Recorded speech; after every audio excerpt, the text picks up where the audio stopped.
Overcrowding in my community was a very real issue.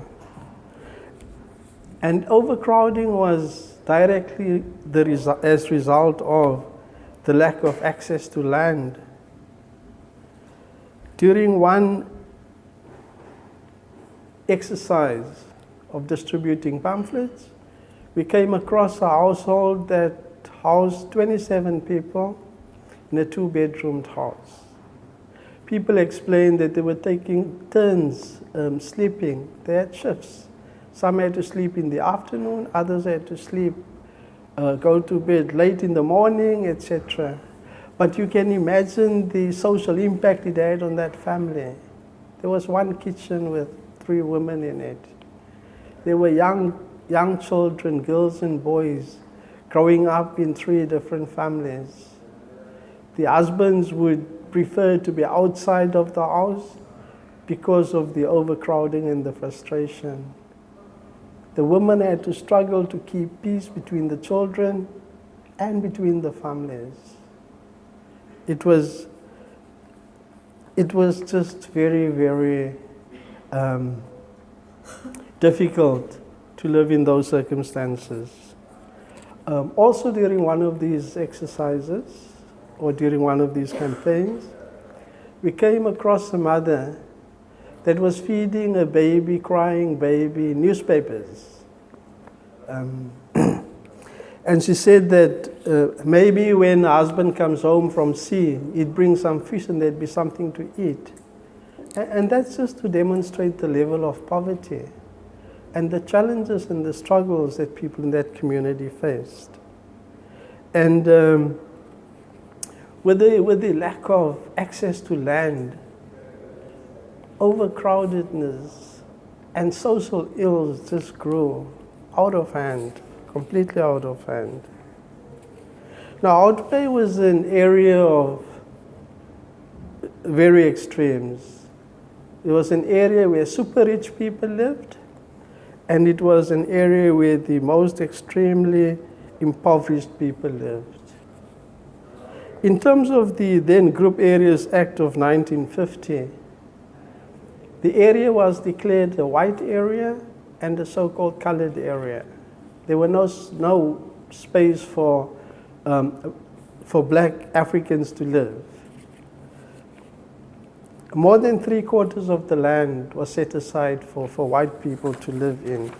So colored communities were cramped up in very small spaces, and there was no plan to expand the space to accommodate the growing community. And it is this struggle for land that took us to the next area where we got involved. Now, almost every white household would have at least 2 black workers, one in the kitchen and one in the garden. And these would be people that weren't allowed to stay in Hout Bay. They had to travel from the townships in the morning and back to the townships in the afternoon. The fishing industry also employed black Africans, which also had to travel in the morning and travel back in the afternoon. Now, the fishermen started to work very early, 2, 3, 4 in the morning, long before the first public transport arrives. So they found themselves accommodation in the area and later brought their families to live there also. One must also bear in mind that before the Group Areas Act came in, there were black people living in Hout Bay, and they weren't planning to move anywhere. So they also had to put up informal housing to accommodate them and their families, because there were no formal housing areas where they could live. The authorities went out of their way to keep Hout Bay white, or alternatively, to keep blacks out of the area. They would raid informal houses early in the morning and in particular during winter, and just destroy everything, all the informal houses, everything in those houses, and arrest everyone. And it brings to mind one morning when I was on my way from work, I got a message that such a raid took place. It was winter, it was raining, it was cold, it was still dark. I went there to where people reported, and I found nobody. Everything, every informal house was destroyed, the furniture lay strewn about, everyone was arrested. And I scratched through the rubble and heard children crying.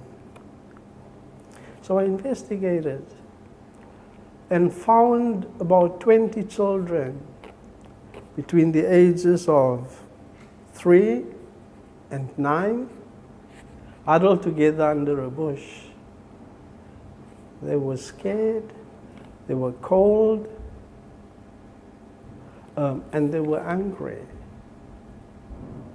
We took them to safety, and we tried to organize some legal assistance for those that was arrested. And none other than Esa Musa, now a retired judge, went to go and represent those people. They were released on bail, and on returning, re-erected their shacks where it was broken down. They had nowhere to go. And they could only continue the fight to have access to land. The happening that I just described became my daily experience. Day after day, the communities were raided, people were arrested, authorities would destroy their homes and the contents of their homes. People would be released on bail, re-erect their shacks, and the fight continues.